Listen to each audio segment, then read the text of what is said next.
Escribió una carta que nadie quiso leer hasta después del funeral. Una carta donde hablaba de su propia muerte con la serenidad de quien ya ha aceptado lo inevitable. Una carta que contenía promesas imposibles, palabras que no debían salir de la boca de un niño de 7 años.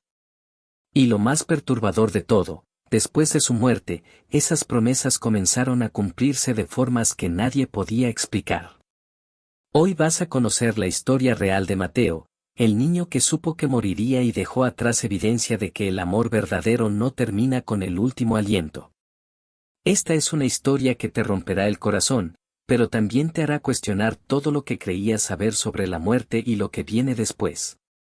El caso de Mateo está documentado en archivos hospitalarios de Barcelona, España, entre los años 1994 y 1996. Mateo era un niño con leucemia linfoblástica aguda, una enfermedad cruel que ataca especialmente a los más pequeños. Pero lo que hace su historia diferente de otras tragedias infantiles no es la enfermedad en sí, sino algo que comenzó a suceder en los últimos 3 meses de su vida. Mateo empezó a hablar sobre su muerte con una claridad y una paz que aterraba a los médicos y enfermeras que lo atendían. No lloraba, no se quejaba, no preguntaba por qué a él. Simplemente hablaba de su partida como quien habla de un viaje planeado hace mucho tiempo.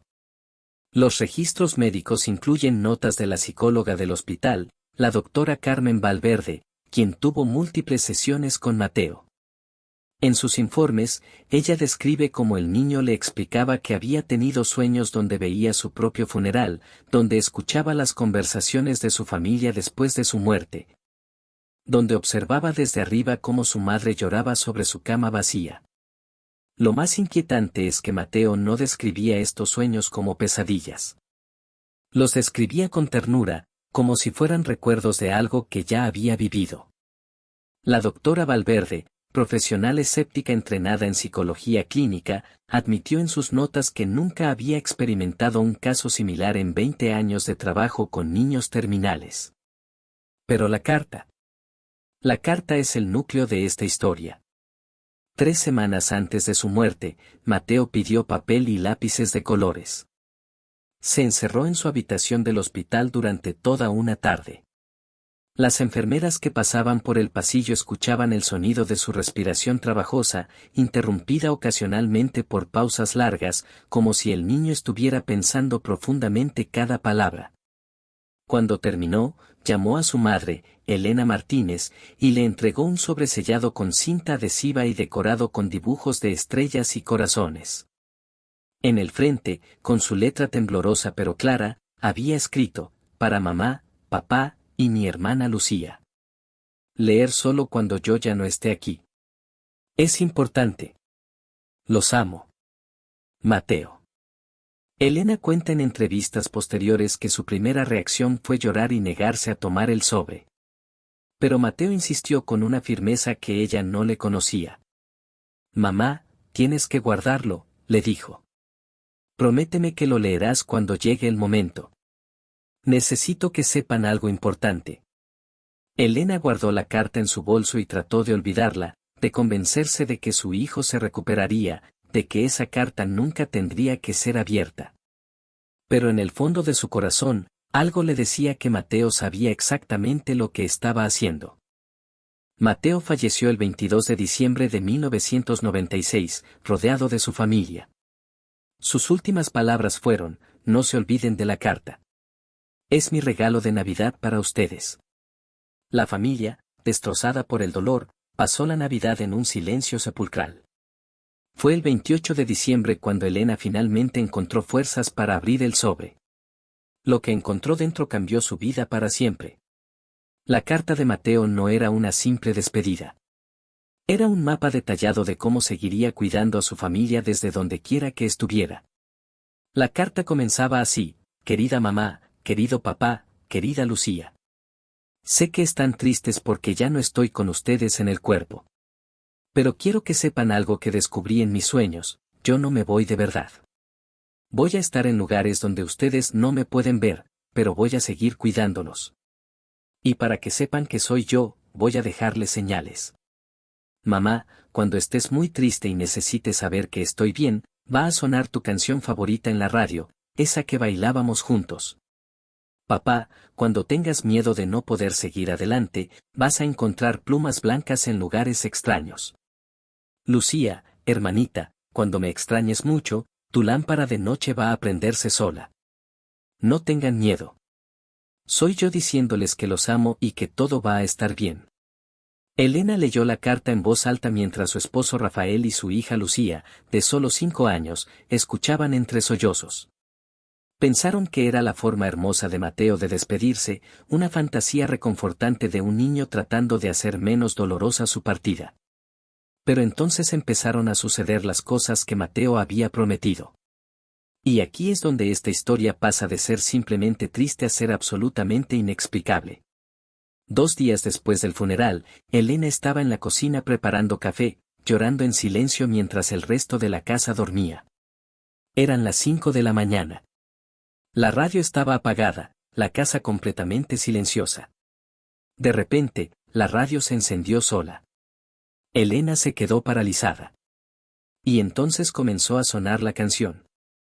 Era Bésame mucho de Consuelo Velázquez, la canción que ella y Mateo bailaban juntos cada tarde cuando él volvía de la escuela, antes de que la enfermedad lo dejara demasiado débil para moverse. Elena no había escuchado esa canción desde el diagnóstico de Mateo, meses atrás. Las probabilidades de que sonara justo en ese momento, en una estación de radio que normalmente no la transmitía a esas horas, eran astronómicamente bajas. Pero no terminó ahí. La canción sonó completa, de principio a fin. Cuando terminó, la radio se apagó sola. Elena se acercó temblando y revisó el aparato. Estaba completamente desenchufado. Había estado desenchufado desde la noche anterior. No había forma física de que la radio hubiera funcionado. Elena cayó de rodillas y lloró, pero esta vez no solo de tristeza. Lloró porque sentía que su hijo había cumplido su primera promesa. Rafael, el padre de Mateo, era ingeniero, un hombre de ciencia y lógica. No creía en fantasmas, no creía en señales del más allá, no creía en nada que no pudiera ser medido y comprobado. La carta de Mateo le había parecido hermosa pero claramente producto de la imaginación de un niño enfrentando su mortalidad. Hasta que comenzaron a aparecer las plumas.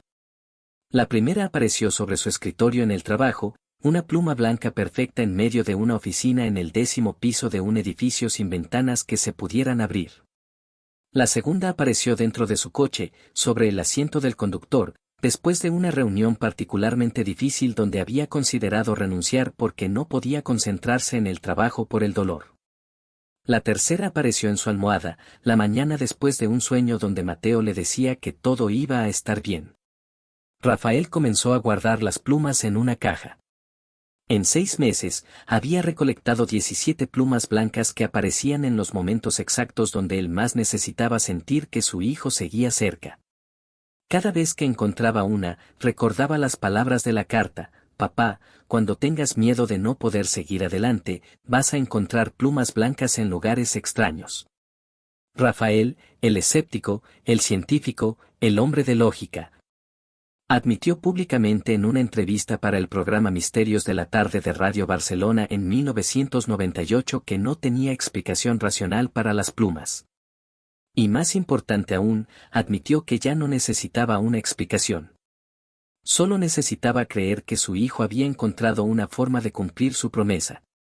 Si esta historia te está conmoviendo, si sientes que hay algo más grande que nosotros operando en el universo, dale like a este video y compártelo. Estas historias reales necesitan ser conocidas, necesitan recordarnos que el amor verdadero trasciende todo, incluso la muerte. Pero la promesa más inquietante de todas fue la que Mateo hizo a su hermana pequeña, Lucía. La niña tenía solo 5 años cuando murió su hermano, demasiado pequeña para comprender completamente lo que significaba que él no volvería a casa. La primera semana después del funeral, Lucía seguía preguntando cuándo iba a regresar Mateo del hospital. Elena y Rafael no sabían cómo explicarle la permanencia de la muerte a una mente tan joven. Hasta que sucedió lo de la lámpara. La habitación de Lucía tenía una lámpara de noche en forma de luna que Mateo le había regalado en su último cumpleaños.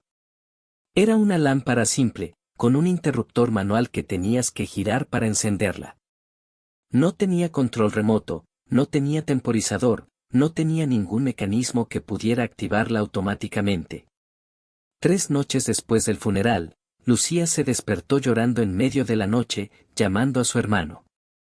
Elena corrió a su habitación y encontró a la niña sentada en la cama, mirando fijamente la lámpara de luna. Estaba encendida. Elena le preguntó si ella la había prendido, y Lucía negó con la cabeza. Se prendió sola, mamá, dijo. Creo que Mateo la prendió para que yo no tenga miedo. Elena pensó que Lucía había encendido la lámpara en su sueño y lo había olvidado. Pero entonces comenzó a suceder regularmente. Cada vez que Lucía lloraba por su hermano, cada vez que se sentía sola en su cuarto, cada vez que susurraba en voz baja te extraño, Mateo, la lámpara se encendía. A veces estaba apagada cuando Lucía entraba a su habitación después de la escuela y se encendía justo cuando ella cruzaba la puerta. Otras veces se encendía en medio de la noche, despertándola suavemente como si alguien estuviera diciéndole estoy aquí, no estás sola. La familia decidió hacer una prueba. Quitaron las baterías de la lámpara para verificar si había algún mal funcionamiento eléctrico. La lámpara siguió encendiéndose. Compraron una lámpara nueva e idéntica y la instalaron en la habitación de Lucía. La lámpara nueva nunca se encendió sola ni una sola vez. Solo la lámpara original, la que Mateo había regalado, continuaba con su comportamiento inexplicable. Un electricista revisó la lámpara y el cableado de la habitación. No encontró ninguna anomalía. Declaró que era imposible que la lámpara se encendiera sola sin intervención física. Esto continuó durante 2 años completos. La lámpara se encendía en promedio 2 o 3 veces por semana, siempre en momentos emocionalmente significativos para Lucía. Cuando la niña tuvo su primer día de escuela sin Mateo para acompañarla, la lámpara se encendió esa noche. Cuando cumplió 7 años, la lámpara parpadeó 7 veces antes de quedarse encendida. Cuando Lucía le preguntó en voz alta a su hermano si todavía la quería, la lámpara se encendió inmediatamente. La familia dejó de buscar explicaciones racionales. Simplemente aceptaron que Mateo había encontrado su manera de mantener su promesa. La carta contenía más promesas, más detalles. Mateo escribió que aparecería en los sueños de su familia para consolarlos. Y así fue. Elena comenzó a tener sueños recurrentes donde Mateo lucía saludable, sonriente, corriendo por campos llenos de luz. En estos sueños, él le decía cosas específicas, nombres de personas que iban a visitarla pronto, eventos familiares que sucederían, pequeños consejos sobre decisiones que ella tenía que tomar. Y con frecuencia perturbadora, estas cosas se cumplían exactamente como Mateo las había descrito en los sueños. Rafael también soñaba con su hijo, pero sus sueños eran diferentes. En ellos, Mateo le mostraba soluciones a problemas de trabajo, le ayudaba a entender planos técnicos que estaba revisando, incluso le dio la idea para un proyecto que terminó siendo promovido en su empresa. Rafael, el escéptico, comenzó a llevar un diario de sueños, documentando cada conversación que tenía con Mateo en el mundo onírico. Ese diario, que fue posteriormente donado a la Sociedad Española de Parapsicología, contiene 52 entradas en 3 años. Cada una describiendo encuentros que Rafael jura que fueron más reales que cualquier sueño normal. Pero quizás la parte más hermosa y más inquietante de la carta de Mateo venía al final. Después de enumerar todas las formas en que seguiría presente, después de dar instrucciones específicas sobre cómo reconocer sus señales, Mateo escribió algo que nadie esperaba. Escribió, y un día, cuando pasen muchos años, cuando ustedes también estén listos para venir donde estoy yo, voy a ser el primero en recibirlos. Voy a estar esperando en un lugar lleno de luz, y vamos a estar juntos otra vez, pero esta vez para siempre. Hasta ese día, cada vez que vean algo hermoso, un atardecer bonito, una mariposa de colores, una estrella fugaz, Piensen que soy yo enviándoles un abrazo desde lejos. Los amo más de lo que las palabras pueden decir. Su Mateo. La familia Martínez guardó la carta original en un marco de cristal. Pero hicieron copias y las compartieron con otros padres que habían perdido hijos, con familias enfrentando el dolor de la enfermedad terminal de un ser querido, con cualquiera que necesitara creer que la muerte no es el final. La carta de Mateo se volvió famosa en círculos de apoyo para padres en duelo en toda España. Decenas de personas reportaron que después de leer la carta, comenzaron a experimentar sus propias señales de sus seres queridos fallecidos. Como si la carta de Mateo hubiera abierto una puerta, como si hubiera dado permiso a otros espíritus para comunicarse también. Los investigadores de fenómenos paranormales han estudiado el caso de Mateo extensamente. El doctor Miguel Ángel Rojo, psicólogo especializado en experiencias cercanas a la muerte y comunicación post-mortem, entrevistó a la familia múltiples veces entre 1997 y 2000. En su libro Cartas desde el cielo, Comunicaciones póstumas de niños, el doctor Rojo dedica un capítulo completo a Mateo. En él, argumenta que la carta y los eventos subsecuentes no pueden ser explicados únicamente por coincidencia o pensamiento mágico. Las probabilidades estadísticas de que todas las promesas de Mateo se cumplieran de manera tan específica son, según sus cálculos, de menos de 1 entre 10 millones.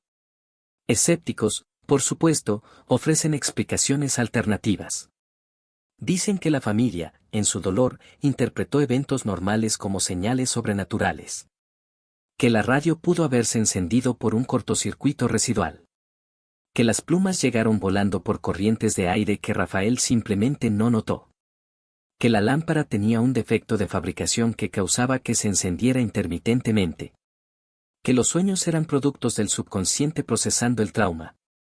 Estas explicaciones son racionales, lógicas, basadas en ciencia conocida. Y tal vez sean correctas. Pero entonces hay que preguntarse, si todo fue coincidencia, si todo fue malinterpretación de eventos mundanos, ¿cómo explicamos que un niño de 7 años, enfrentando su propia muerte, tuvo la sabiduría y la claridad para escribir promesas tan específicas que luego parecieron cumplirse con precisión inquietante? ¿Cómo explicamos que Elena nunca había mencionado en voz alta a Mateo cuál era su canción favorita en los meses antes de su muerte, pero él la mencionó en la carta? ¿Cómo explicamos que Rafael jamás le había contado a Mateo sobre el símbolo de las plumas blancas que su propia abuela usaba para comunicarse con él cuando era niño, y sin embargo Mateo eligió exactamente ese símbolo? La verdad es que hay cosas en este universo que la ciencia todavía no puede medir, que la lógica no puede explicar, que la razón no puede comprender. Y tal vez ese es el verdadero regalo de la carta de Mateo. No es prueba definitiva de vida después de la muerte. No es evidencia científica de comunicación post-mortem. Es algo mucho más simple y mucho más poderoso, es esperanza. Es la posibilidad de que el amor sea más fuerte que la muerte. Es la idea de que aquellos que amamos nunca realmente nos dejan, solo cambian la forma en que están presentes. Hoy, más de 25 años después de la muerte de Mateo, su familia sigue recibiendo sus señales. La canción todavía suena en momentos significativos. Las plumas siguen apareciendo cuando Rafael las necesita. La lámpara, ahora guardada cuidadosamente en una caja especial, todavía se enciende ocasionalmente cuando Lucía, ya adulta con su propia familia, la visita en la casa de sus padres. Y la carta, amarillenta por el paso del tiempo pero con cada palabra todavía legible, sigue siendo el tesoro más preciado de la familia Martínez. Mateo murió a los 7 años, pero dejó un legado que ha tocado miles de vidas. Su carta ha sido traducida a 6 idiomas, ha sido leída en grupos de apoyo en duelo en 3 continentes, ha dado consuelo a padres que pensaban que nunca volverían a sonreír después de perder a sus hijos. Y tal vez ese sea el verdadero milagro de esta historia. No es solo que Mateo encontró una forma de cumplir sus promesas después de morir. Es que su amor, su sabiduría, su esperanza continúan multiplicándose, tocando nuevas vidas, sanando nuevos corazones cada día. Si has llegado hasta aquí, si esta historia ha tocado algo profundo dentro de ti, suscríbete a este canal y activa la campanita de notificaciones. Cada día compartimos historias reales que desafían lo que creemos saber sobre la vida, la muerte y todo lo que existe entre ambos. Estas no son inventos, no son fantasías, son casos documentados que nos recuerdan que el universo es mucho más misterioso y mucho más amoroso de lo que normalmente permitimos creer. Mañana exploraremos otro caso inquietante de este mundo oculto donde lo imposible se vuelve real. Pero por ahora, piensa en esto: si tú tuvieras que escribir una carta para las personas que amas, ¿qué promesas harías? ¿Qué señales elegirías para hacerles saber que sigues cerca?